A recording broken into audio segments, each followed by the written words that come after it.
빌립보서 2장 8절 말씀 같이 한 목소리로 봉독하겠습니다. 사람의 모양으로 나타나사 자기를 낮추시고 죽기까지 복종하셨으니 곧 십자가에 죽으심이라. 아멘.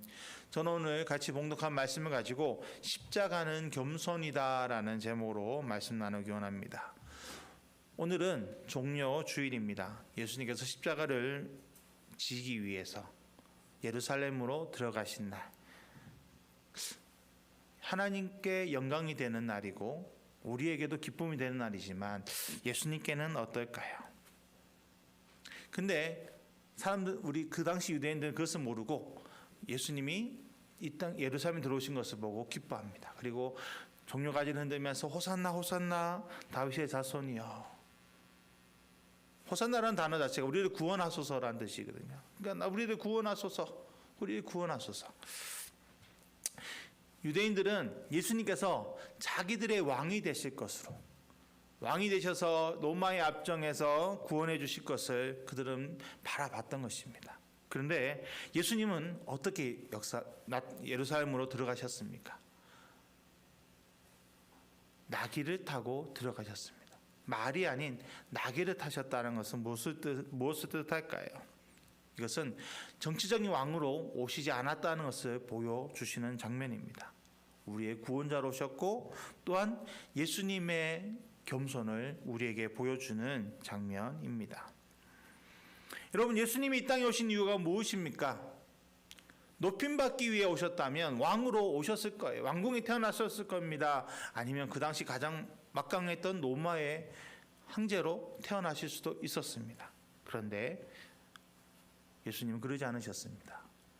가장 낮고 낮은 자리에 예수님은 인간의 몸을 입고 태어나셨습니다. 오늘 본문에 말합니다. 사람의 모양으로 나타나사 자기를 낮추시고 죽기까지 복종하셨으니 곧 십자가에 죽으심이라. 이 모든 것에 예수님의 그 겸손이 포함되어 있음을 우리는 깨닫게 됩니다. 예수님이 이 땅에 오신 모습이 어떤 모습입니까? 자기를 낮추신 모습인 거예요. 완전하신 하나님이 연약한 인간의 몸을 입고 왔다는 것입니다. 이 본문을 NIV 성경으로 보면요, 자기를 낮추시고라는 이 부분을 이렇게 번역합니다. He humbled himself. 이걸 직역하면 그는 스스로 겸손하게 하셨다라는 뜻입니다. 스스로 겸손하게 하셨다. 여러분, 세상 사람들 어떻습니까? 스스로 높아지려고 하는 게 우리 세상의 모습입니다. 그런데 예수님은 스스로 낮아지기 위해 이 땅에 오셨다라는 것입니다. 완전하신 하나님이 완전한 인간의 몸을 입고 이 땅에 태어나셨습니다. 왜 그렇습니까? 우리 인간의 죄악을 대신 지시기 위해 스스로를 낮추셨다라는 것이죠. 여러분, 이는 이 종려주일을 맞이하면서 겸손히 그 나귀 새끼를 타신 예수님을 바라보면서 우리 예수님의 겸손을 본받아야 될 줄 믿습니다.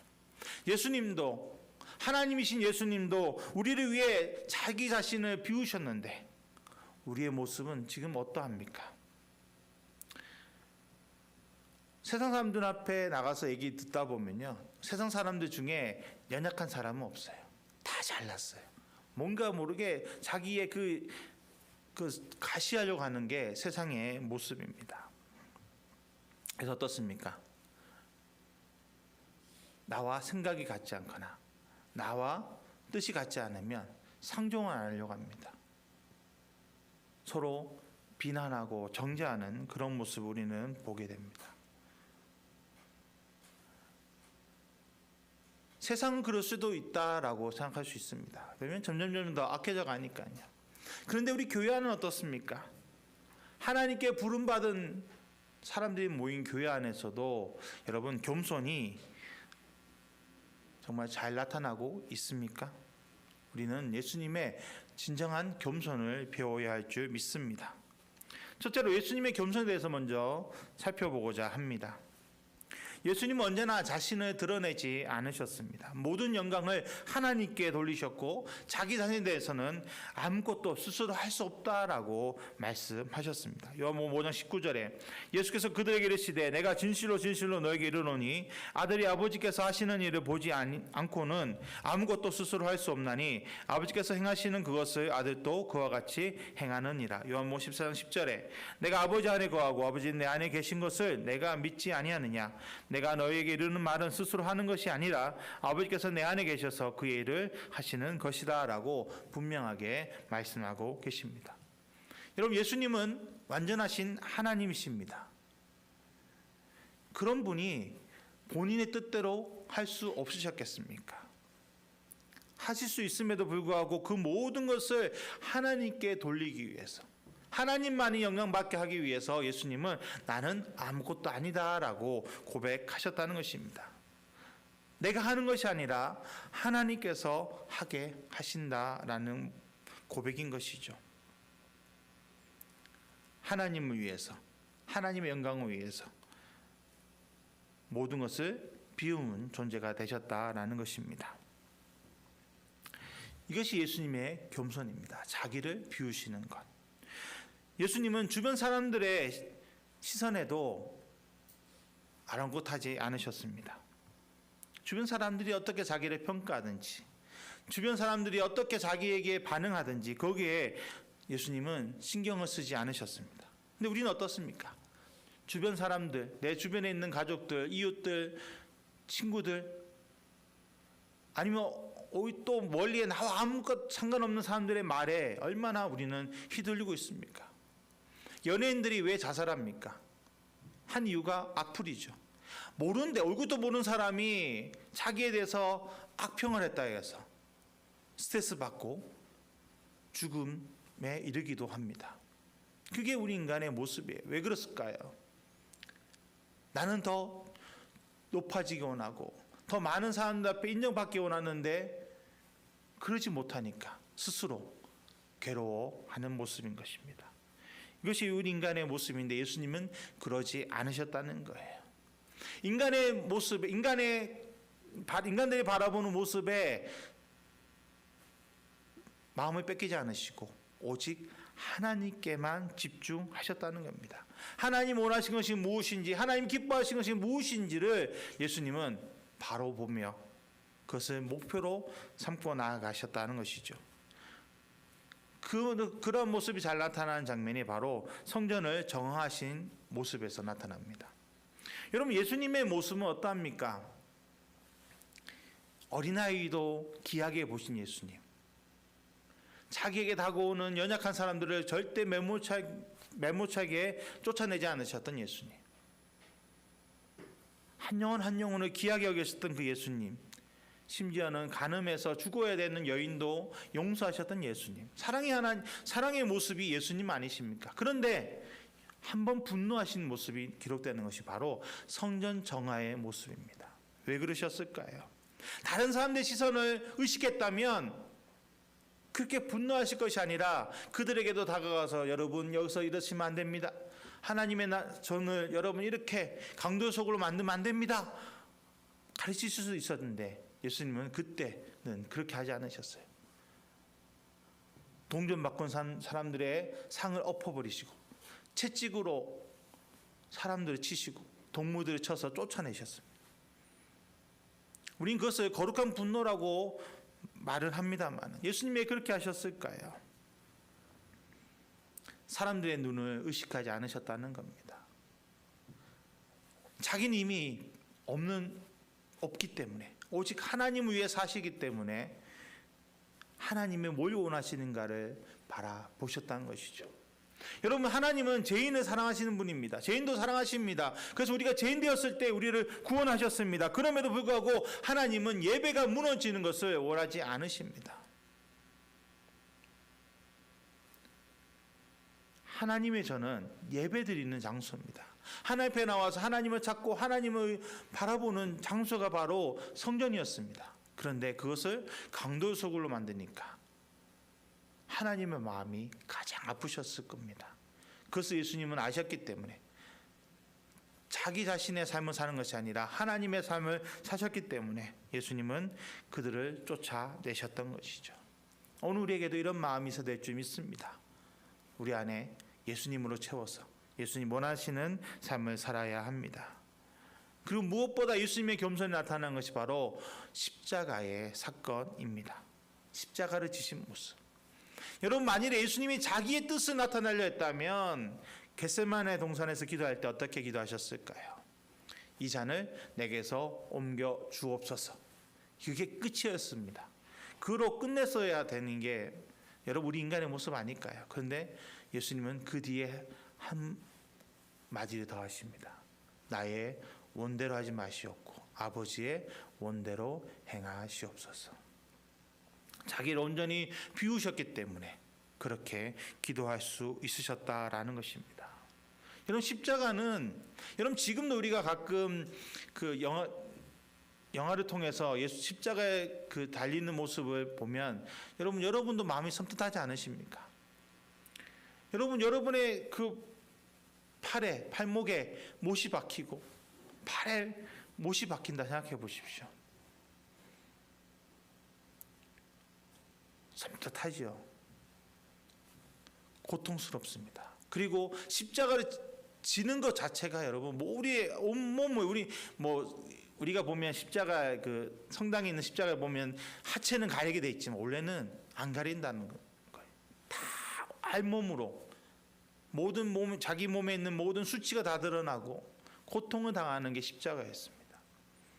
그래서 로마 시대에도 십자가는 가장 악독한 죄인들에게만 처해졌던 형벌이었습니다. 그런데 예수님이 아무 죄도 없으신 예수님이 그 십자가를 지셨다는 것입니다. 무엇을 위해서요? 하나님의 영광을 위해서, 하나님의 뜻을 이루기 위해서 그 십자가를 지셨다라는 것입니다. 여러분, 예수님의 이 십자가의 사건을 통해서 예수님의 그 겸손을 생각해야 합니다. 자기 자신을 다 비워버리신, 자기는 비우고 하나님으로만 충만하셔서 자기 가운데 하나님이 역사하실 수 있도록 내어드린 것, 그것이 바로 예수님의 겸손이라는 것입니다. 둘째로 우리는 예수님을 통해 이 겸손을 배워나가야 합니다. 예수님은 마태복음 5장 3절에 이렇게 말씀하셨습니다. 심령이 가난한 자는 복이 있나니 천국이 그들의 것임이요. 심령이 가난한 자, 저번에 팔복 한번 제가 설교 드렸지만 내 안에 내 마음에 아무것도 가지지 않은 자가 복되다라는 것입니다. 아무것도 가지지 않은 나의 마음에 하나님의 나라가 임할 수 있다라는 거죠. 이 마음이 비워진 자를 오늘 설교의 주제로 살펴본다면 겸손한 자라고 말할 수 있을 것입니다. 다시 말해서 하나님 앞에서 사람 앞에서 겸손한 자에게 하나님의 나라가 이미 주어졌다라고 해석할 수 있다는 것이죠.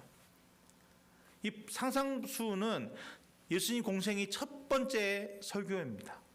예수님은 처음부터 우리에게 말씀하신 거예요. 너희가 겸손하기를 원한다. 너희 마음을 비워라. 비우고 너희 비워진 마음에 하나님을 채우라라고 우리에게 말씀하신 겁니다. 그리고 예수님은 곳곳에서 제자들을 향해서 예수님의 겸손을 배우라라고 말씀하십니다. 마태복음 11장 29절에 나는 마음이 온유하고 겸손하니 나의 멍에를 메고 내게 배우라. 그리하면 너희 마음이 쉼을 얻으리니.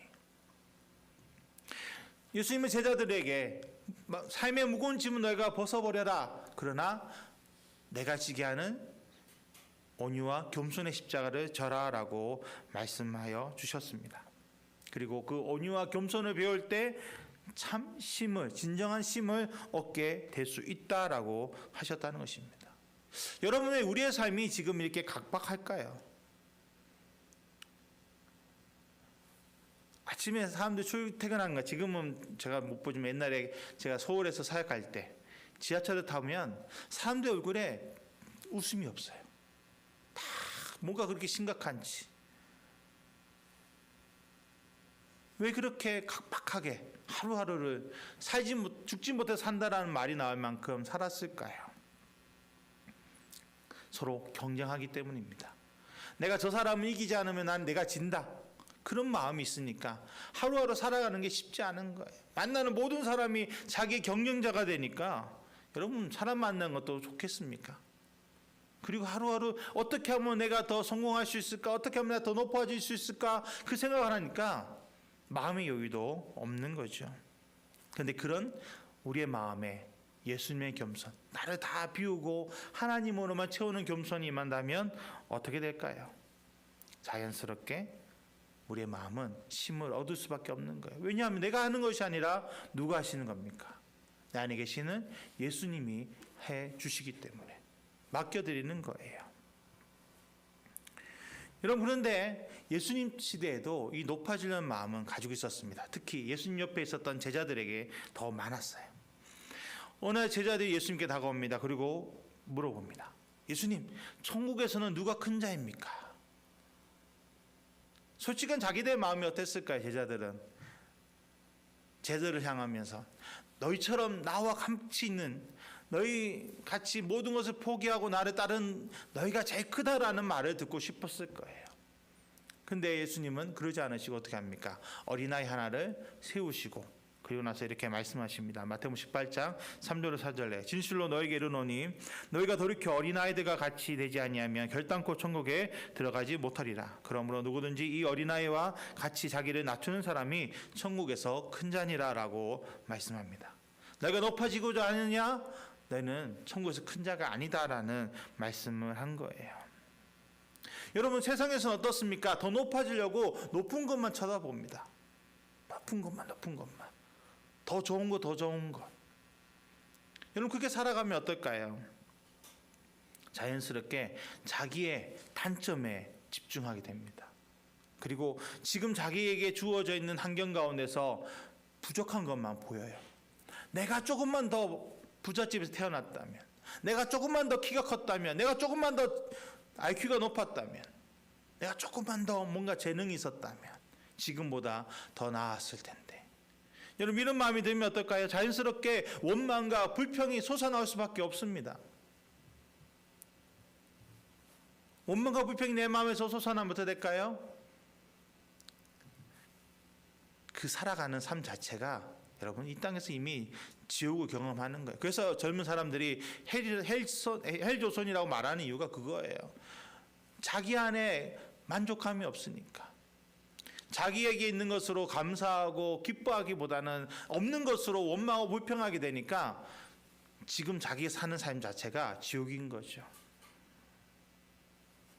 그런데 예수님의 말씀처럼 자기를 낮추는 사람은 어떨까요?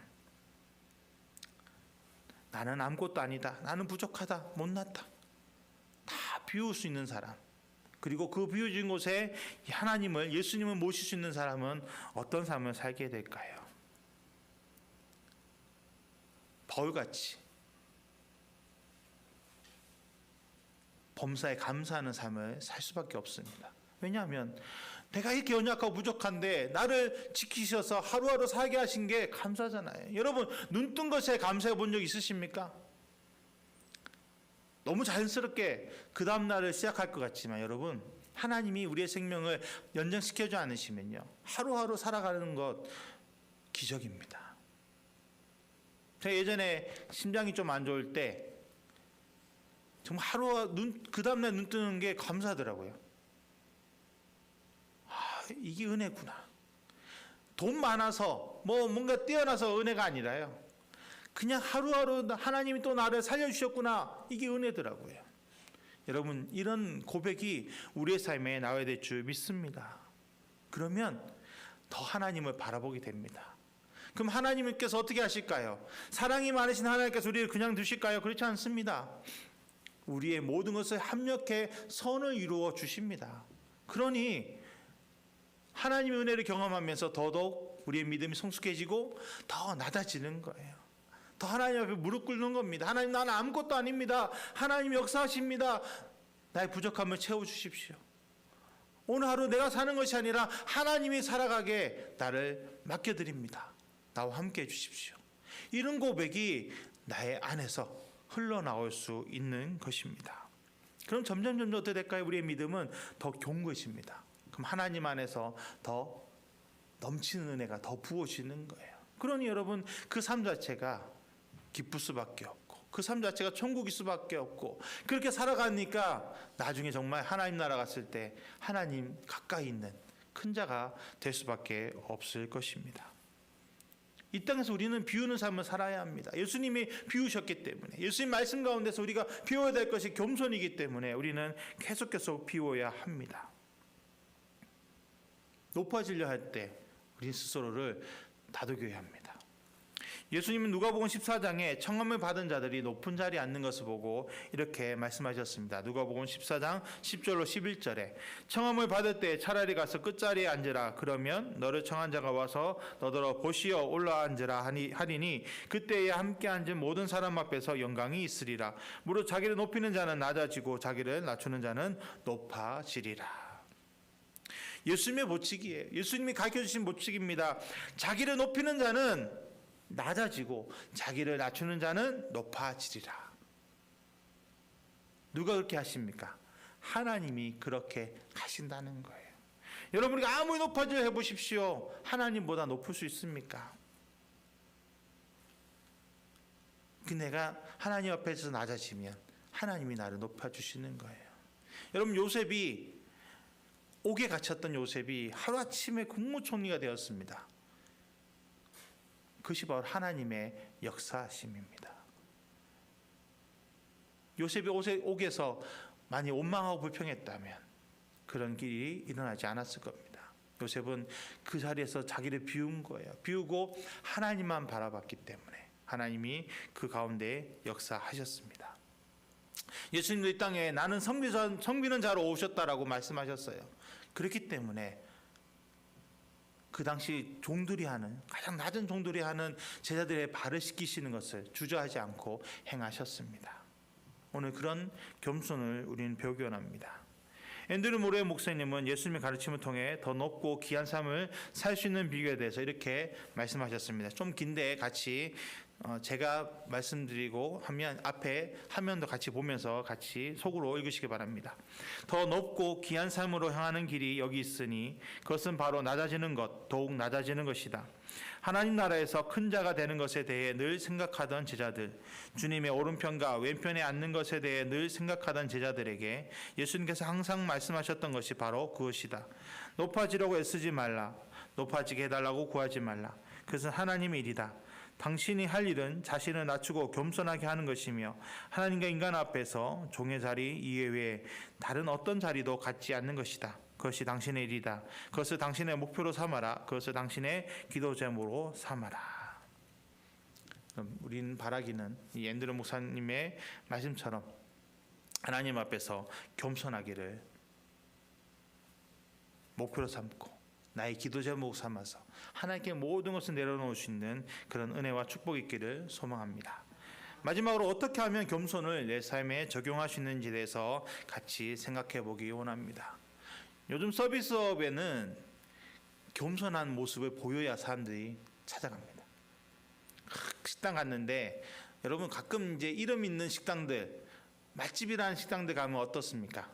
종업원들이요 땡땡거려요. 먹으려면 먹고 말려면 말라 이런 식의 서비스를 합니다. 그럼 한 번 가고도 진짜 맛이 있으면 몰라도 그냥 그저 그러면 다시 안 갑니다. 근데 패밀리 레스토랑에 가면 어떻습니까?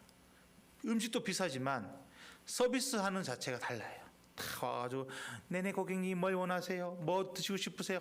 앉아서 주문 받고 하나 때마다 네 고객님 알겠습니다 웃으면서 하고 그러면 어떻게 됩니까? 그 사람들을 찾아갑니다. 그런데 우리는 알죠. 그 사람들이 정말 겸손해서 우리를 존경해서 그렇게 합니까? 아닙니다. 이득이 있으니까 유익을 얻으니까 그렇게 하는 거예요. 그런데 우리 삶은 유익이 있을 때보다는 없을 때가 더 많지 않습니까? 유익 상관없이 겸손해야 되는 게 우리 그리스도인인데 그러지 못하기 때문에 더 마음 아픕니다. 어떤 사람은 멀리서 봤을 때는 겸손해 보여요. 저 사람 같으면 괜찮다. 그런데 참 안타깝게도 가까이 가면 갈수록 그 모습이 변질되는 것 봅니다. 처음부터 그렇게 겸손했던 사람이 아니었다는 것을 가까이 가면 갈수록 알게 돼요. 그래서 사람은 멀리 보는 게 좋을 때가 있습니다. 여러분, 근데 이건 세상 사람들의 기준이고 우리 믿는 자들은 가까이 가면 갈수록 더 겸손한 모습이 나와야 합니다. 세상은 정말 자기 중심적이기 때문에 자기 뜻대로 하려고 하지만 우리 그리스도인들은 이미 나는 죽었기 때문에, 나는 살아있는 존재가 아니잖아요. 하나님 앞에서 나는 죽은 존재잖아요. 오직 하나님이 내 안에 사시고 예수님만이 사시는데 예수님의 성품인 겸손이 흘러나와야 된다는 것입니다. 그게 얼마나 어려운지는 다 잘 알고 계시죠. 우리 모두 정말 겸손하기 원하지만, 나를 비우기 원하지만 그러지 못해서 마음 아프지 않습니까? 근데 우리는 세상 사람과 다르게 할 수 있다는 것입니다. 왜 그럴까요? 이미 우리는 비워진 존재이기 때문입니다. 갈라디아서 2장 10절에 내가 그리스도와 함께 십자가에 못 박혔나니 그런즉 이제는 내가 사는 것이 아니요 오직 내 안에 그리스도께서 사시는 것이라. 이제 내가 육체 가운데 사는 것은 나를 사랑하사 나를 위하여 자기 자신을 버리신 하나님의 아들을 믿는 믿음 안에서 사는 것이다. 여러분, 이미 우리는 죽었습니다. 나는 죽었고 오직 내 안에 예수님만이 사십니다. 그래서 예수님이 우리에게 말씀하신 겸손의 삶을 우리는 살아갈 수밖에 없습니다.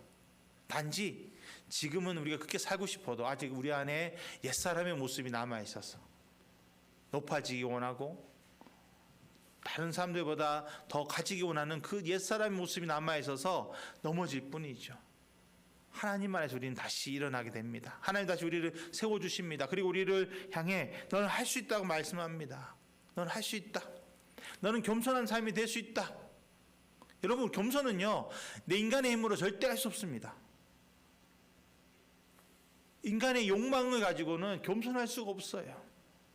내가 온전히 죽고 하나님이 내 안에 역사하실 때, 성령의 은혜와 성령의 열매가 맺어질 때 겸손할 수 있습니다. 그러기 위해 우리는 하나님 앞에 계속 기도해야 합니다. 하나님, 나 아시죠? 나 연약함 아시죠? 내가 얼마나 부족한지 아시죠? 내가 높아지기 원하는 거 아시죠? 내가 살아있는 거 아시죠? 하나님, 내가 죽게 해주십시오. 하나님 앞에서 죽게 해주십시오. 나는 죽고 오직 내 안에 예수님만 살 수 있도록 나를 붙잡아 주옵소서라고 간구해야 합니다. 계속 기도하셔야 돼요. 아침에 눈을 뜨면 그렇게 기도하고, 또 중간중간 살면서 어려움이 있을 때마다 기도하고, 또 기쁠 때 기도하고, 자기 전에도 기도하고, 우리 삶이 기도가 끊어지지 않게 해야 합니다. 그리고 말씀을 삼아야 합니다. 예수님의 말씀을 깨닫지 못하면요, 우리가 겸손이 무엇인지도 몰랐을 겁니다. 말씀을 통해서 이것이 겸손이구나 것을 깨닫게 하나님이 역사해 주십니다. 그래서 말씀을 계속 상고하면서 우리는 하루하루 살아가야 될 줄 믿습니다. 그럴 때 자연스럽게 하나님의 뜻을 우리는 알게 됩니다. 넘어서 12장 2절에 너희는 이 세대를 본받지 말고 오직 마음을 새롭게 함으로 변화를 받아 하나님의 선하시고 기뻐하시고 온전한 뜻이 무엇인지 분별하도록 하라라고 말씀하고 있습니다. 여러분, 우리가 살아가는 세상은 어떻습니까? 이 겸손한 삶 모습을 보이면요, 무능하다 합니다. 약하다 합니다. 여러분, 그런데 하나님께서 우리를 향해 말씀하신 것은요, 그런 세상을 본받지 말라는 거예요. 예수님이 십자가를 지셨습니다. 그런데 예수님이 약하셔서, 능력이 없으셔서 십자가를 지셨습니까? 아니죠. 하나님의 영광을 위해서, 하나님의 뜻을 이루기 위해서 그 십자가를 지셨다는 겁니다. 여러분, 우리가 살아가는 길도 마찬가지입니다. 하나님께서 우리에게 보여주시는 길은요, 세상의 가치로는 따라갈 수 없는 길입니다. 여러분, 우리가 믿음의 선배들, 또한 지금도 우리가 간증을 많이 듣지만 막 세상적으로 높아질 수 있는 분들이 갑자기 어느 날 하나님께서 부르셔서 아프리카 오지로 가거나 정말 낙후된 곳으로 가는 모습들을 보지 않습니까? 또 우리나라에 처음 오셨던 선교사님들 다 미국에서 오셨을 때 우리나라보다 얼마나 발전된 그 나라에서 아무것도 없는 이 대한민국으로, 조선이란 땅으로 오셨던 그 선교사님들, 그들이 왜 오셨습니까? 세상 사람들이 쫓는 삶이 아니라 하나님의 뜻을 따라 살아가시기 위해서 하나님께서 원하신 대로 그들이 나오셨다는 겁니다. 그래서 우리 대한민국이 지금 이렇게 잘 살게 된 거죠. 여러분, 세상에서는 높아지려고 몸부림칩니다. 그런데 우리는, 그리스도인들은요, 나를 비우기 위해서 우리는 몸부림쳐야 합니다. 그리고 세상은 앞만 보고 달립니다. 자기가 높아지기 위해서 앞만 보고 남이 어떤 일인지, 남이 어떤 환경에 있든지 나만 잘 되면 된다는 생각으로 달려갑니다. 근데 우리 그리스도인은 주변을 돌아볼 수 있어야 합니다. 그리고 소외된 사람들, 아파하는 이웃들을 섬기는 자가 되어야 합니다. 왜냐하면 하나님께서는 지금도 잃어버린 한 영혼을 찾고 계시기 때문입니다.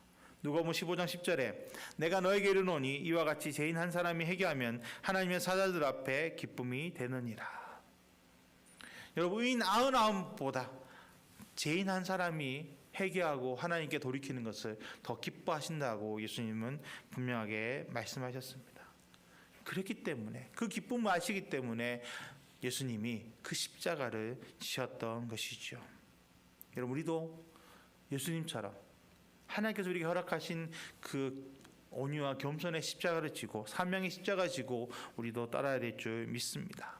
십자가 진다는 게 무엇일까요? 내 삶으로 이 땅에 예수님을 증거하는 겁니다. 나를 구원하기 위해 이 땅에 오신 예수님을, 그 예수님의 사랑을, 그 복음을 우리는 전해야 한다는 것이죠. 여러분, 우리가 말로만 전하는 것이 여러분 전도가 아닙니다. 말로도 전해야 되지만 내 삶의 모습으로 전할 수 있어야 합니다. 그리스도의 향기가 내 삶에서 흘러나와야 합니다. 세상 사람들이 다 힘들어하고 얼굴에 막 인상 쓰고 있을 때 우리의 삶에, 우리의 모습에서 웃음이 퍼져나와야 되고, 다른 사람들이 근심 걱정할 때 우리는 하나님 안에서 평안함을 느껴야 합니다. 그것은 자연스럽게 전해집니다. 지금 많은 사람들이 우리나라 어떻게 될까 걱정하고 있잖아요. 우리 그리스도인들은 기도는 해야 합니다. 기도하지 말라는 얘기 아니에요. 기도는 하면서 걱정하는 분들이 많아요. 기도하신다면 걱정하지 마십시오. 하나님이 합력해 손을 이을 것을 믿고 바라보십시오. 그리고 행복해 하십시오. 하나님 앞에서 매일매일이 행복해지십시오. 그러면 우리 삶을 통해 믿지 않는 영혼들이 하나님 만나게 되고 하나님 앞에 나오게 될 줄 믿습니다. 우리는 예수님의 겸손을 배우고 예수님 앞에 나아가야 될 줄 믿습니다. 예수님은 하나님의 뜻을 위해서 자신을 비우며 사셨습니다. 그리고 제자들을 향해서 또 오늘날 우리를 향해서도 겸손하라라고 말씀하십니다. 나의 힘으로는 불가능합니다. 그러나 예수님이 이미 내 안에 계시기 때문에 우리는 겸손한 삶을 살게 될 줄 믿습니다. 겸손은 단순히 낮은 자세나 좋은 말투를 하는 것을 의미하지 않습니다. 예수님의 겸손은 나를 비우고 예수 그리스도로 채워가는 삶, 그것이 바로 겸손입니다. 겸손함으로 내 안에 있는 옛사람의 교만을 벗어버리고 날마다 예수님의 형상을 입는 삶을 우리는 살아야 될 줄 믿습니다. 그리고 예수님은 십자가로 그 겸손을 완성하셨습니다. 여러분, 그 십자가는 우리에게 능력이며 동시에 낮아짐의 극치입니다. 그 십자가를 우리가 마음에 품고 이번 한 주간 정말 예수님의 고난을 생각하고 그 사랑을 생각하는 이 고난 주간에 우리가 십자가를 더 생각하면서 더 겸손해지기를 원합니다. 겸손한 예수님의 그 삶을 본받기를 축복합니다. 그럴 때 하나님께서 우리 가운데 역사하시고 나를 통해 구원받지 못한 가족이 구원받고 하나님을 모르는 이웃들이 하나님을 만나게 되고 이 땅 가운데 하나님의 나라가 세워져서 하나님께 영광을 돌리게 될 줄 믿습니다. 이번에는 더 큰 은혜와 축복이 우리 성도님들 삶에 그 십자가의 은혜와 그 십자가의 사랑과 그 십자가의 겸손이 우리 삶에 나타나기를 축복합니다. 기도하겠습니다. 하나님, 이 시간 주님께 나아갑니다. 주님 바라보고 의지합니다. 우리는 아무것도 아닙니다. 우리는 연약하고 부족합니다. 그러나 예수님께서 나를 위해 땅에 오시고 나를 위해 그 십자가 지심으로 우리의 모든 죄를 감당해 주시고 우리를 죄인에서 의인으로 만들어 주셨습니다. 하나님의 의가 우리 가운데 넘칩니다. 하나님의 은혜가 우리 가운데 넘칩니다. 하나님의 축복이 우리 가운데 넘칩니다.